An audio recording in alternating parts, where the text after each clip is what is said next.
I think there are few individuals in American history who can match the charisma, energy, and drive of Joseph Smith. His ability to motivate people, abilities to connect with followers, to inspire people to do incredibly difficult things. He must have had a magnetic personality. It's in those first few years, as they're trying to build this new city on the swamplands, that Joseph Smith starts preaching the importance of not only families, but families maintaining a role in the eternities. There was a time up until 1840 when occasionally he would be asked, well, what about those who died before they were baptized? And his response was, God's a pretty powerful guy, he'll fix it. Don't worry about it. Where does that conversation turn to?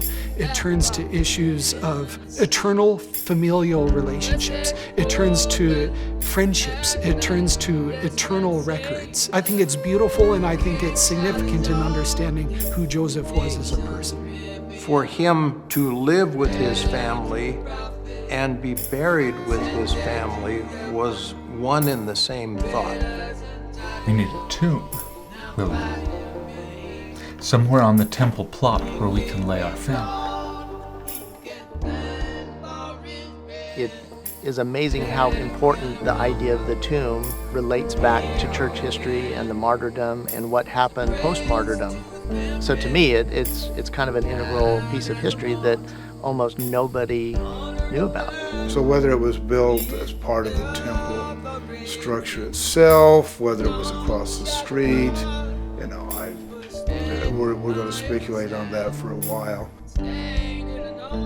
But it still remains this kind of enigma of where really was it? We know it was south. Was it southeast? Was it southwest? Was it 2 blocks away? Was it on the temple block?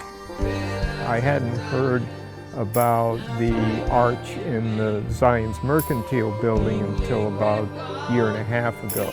The church bought a few years back what another amateur historian had thought was the tomb, only to find out that it pretty much documented as a wine cellar.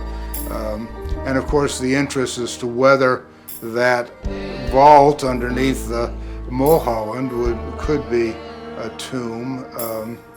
Doubtful. Then this has to be the tomb. Oh. You got the door. It does kind of excite that, what are we going to find, treasure hunt, mode that I think everybody kind of has.